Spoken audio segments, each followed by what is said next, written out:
ఓం గం గణపతయే నమః. అందరికీ ద్విజప్రియ ಸಂಕಷ್ಟ ಚತುರ್ಥಿಯ ಶುಭಾಶಯಗಳು. ಆಲ್ರೌಂಡ್ ಕ್ಲಾಕ್ ಕನ್ನಡ ಚಾನಲ್ಗೆ ಸ್ವಾಗತ ಸುಸ್ವಾಗತ. ಇವತ್ತಿನ ವಿಡಿಯೋದಲ್ಲಿ ದ್ವಿಜಪ್ರಿಯ ಸಂಕಷ್ಟ ಚತುರ್ಥಿ ಪೂಜೆ ವಿಧಾನ, ಮಹತ್ವ, ಮಂತ್ರಗಳು ನೋಡೋಣ ಬನ್ನಿ. ಹೊಸದಾಗಿ ನಮ್ಮ ಚಾನಲ್ ನೋಡ್ತಾ ಇದ್ರೆ ಸಬ್ಸ್ಕ್ರೈಬ್ ಮಾಡ್ಕೊಳ್ಳಿ. ವಿಡಿಯೋ ನಿಮಗೆ ಇಷ್ಟ ಆದರೆ ಶೇರ್ ಮಾಡಿ. ದ್ವಿಜಪ್ರಿಯ ಸಂಕಷ್ಟ ಚತುರ್ಥಿಯು ಮಾಘ ಮಾಸದ ಶ್ರೇಷ್ಠವಾದ ವ್ರತವಾಗಿದೆ. ಈ ವರ್ಷ ದ್ವಿಜಪ್ರಿಯ ಸಂಕಷ್ಟ ಚತುರ್ಥಿ ವ್ರತವನ್ನು ಇವತ್ತು ಆಚರಿಸಲಾಗುತ್ತದೆ. ದ್ವಿಜಪ್ರಿಯ ಸಂಕಷ್ಟ ಚತುರ್ಥಿ ಪೂಜೆಯನ್ನು ಮಾಡುವುದಕ್ಕೆ ಮಹತ್ವ, ಮಂತ್ರಗಳು ಏನು ಅಂತ ನೋಡೋಣ ಬನ್ನಿ. ಮಾಘ ಮಾಸದ ಸಂಕಷ್ಟ ಚತುರ್ಥಿಯೇ ದ್ವಿಜಪ್ರಿಯ ಸಂಕಷ್ಟ ಚತುರ್ಥಿ ಆಗಿದೆ. ದೃಕ್ ಪಂಚಾಂಗದ ಪ್ರಕಾರ ಈ ವರ್ಷ ದ್ವಿಜಪ್ರಿಯ ಸಂಕಷ್ಟ ಚತುರ್ಥಿಯನ್ನು ಭಾನುವಾರ ಆಚರಿಸಲಾಗುತ್ತದೆ.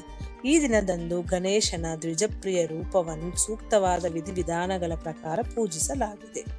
ದ್ವಿಜಪ್ರಿಯ ಸಂಕಷ್ಟ ಚತುರ್ಥಿಯಂದು ವಿವಾಹಿತ ಮಹಿಳೆಯರು ತಮ್ಮ ಪತಿಯ ದೀರ್ಘಾಯುಷ್ಯ ಮತ್ತು ಸಂತೋಷ ಜೀವನಕ್ಕಾಗಿ ವ್ರತವನ್ನು ಆಚರಿಸುತ್ತಾರೆ. ಸಂಕಷ್ಟ ಚತುರ್ಥಿಯ ದಿನದಂದು ಉಪವಾಸ ಮಾಡುವುದರಿಂದ ಭಕ್ತರ ಎಲ್ಲಾ ದುಃಖಗಳು ಮತ್ತು ಸಂಕಟಗಳು ದೂರವಾಗುತ್ತವೆ ಮತ್ತು ಗಣೇಶನ ಆಶೀರ್ವಾದವು ಸದಾ ನಿಮ್ಮ ಮೇಲೆ ಉಳಿಯುತ್ತದೆ ಎನ್ನುವ ಧಾರ್ಮಿಕ ನಂಬಿಕೆ. ದ್ವಿಜಪ್ರಿಯ ಸಂಕಷ್ಟ ಚತುರ್ಥಿ ಪೂಜೆ ವಿಧಾನ, ಮಹತ್ವ, ಮಂತ್ರಗಳು ನೋಡೋಣ ಬನ್ನಿ. ದ್ವಿಜಪ್ರಿಯ ಸಂಕಷ್ಟ ಚತುರ್ಥಿ ಮಹತ್ವ. ದ್ವಿಜಪ್ರಿಯ ಸಂಕಷ್ಟ ಚತುರ್ಥಿಯನ್ನು ಗಣೇಶನಿಗೆ ಅತ್ಯಂತ ಪ್ರಿಯವಾದ ದಿನವೆಂದು ಪರಿಗಣಿಸಲಾಗಿದೆ. ಆದ್ದರಿಂದ ಈ ದಿನದಂದು ಗಣೇಶನನ್ನು ಪೂಜಿಸುವುದರಿಂದ ಆ ವ್ಯಕ್ತಿಯ ಇಷ್ಟಾರ್ಥಗಳು ಈಡೇರುತ್ತವೆ. ಮಕ್ಕಳ ಸಂತೋಷಕ್ಕಾಗಿ ಮತ್ತು ಕುಟುಂಬದಲ್ಲಿ ಶಾಂತಿ ಮತ್ತು ಸಂತೋಷವನ್ನು ಕಾಪಾಡಿಕೊಳ್ಳಲು ಈ ಉಪವಾಸವನ್ನು ಆಚರಿಸಲಾಗಿದೆ.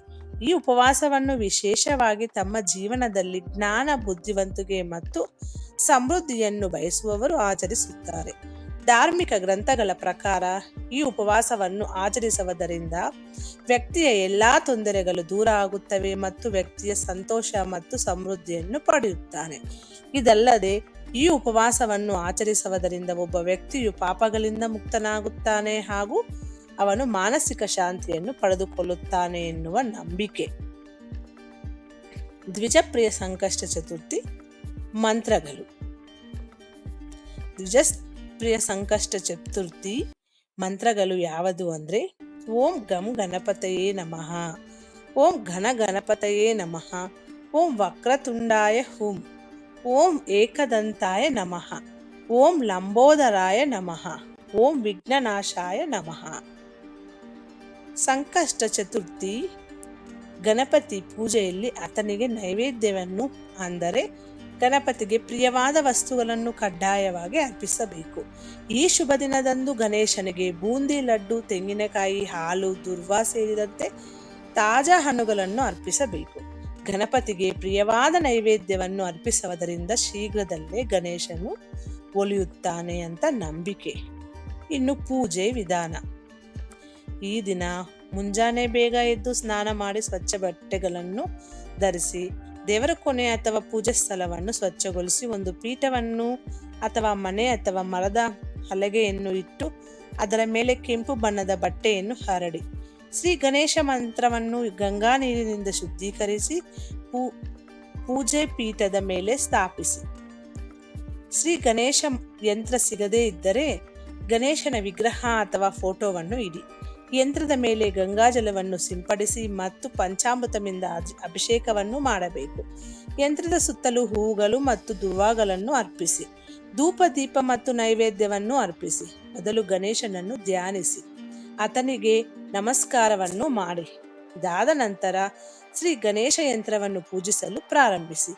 ಯಂತ್ರಕ್ಕೆ ಶ್ರೀಗಂಧ, ಕುಂಕುಮ ಮತ್ತು ಅಕ್ಷತೆಯನ್ನು ಅರ್ಪಿಸಿ ನಂತರ ಗಣೇಶ ಮಂತ್ರವನ್ನು ಪಠಿಸಿ ಕೊನೆಯದಾಗಿ ಆರತಿಯನ್ನು ಮಾಡಬೇಕು. ಈ ರೀತಿ ದ್ವಿಜಪ್ರಿಯ ಸಂಕಷ್ಟ ಚತುರ್ಥಿ ಮಹತ್ವ, ಮಂತ್ರಗಳು.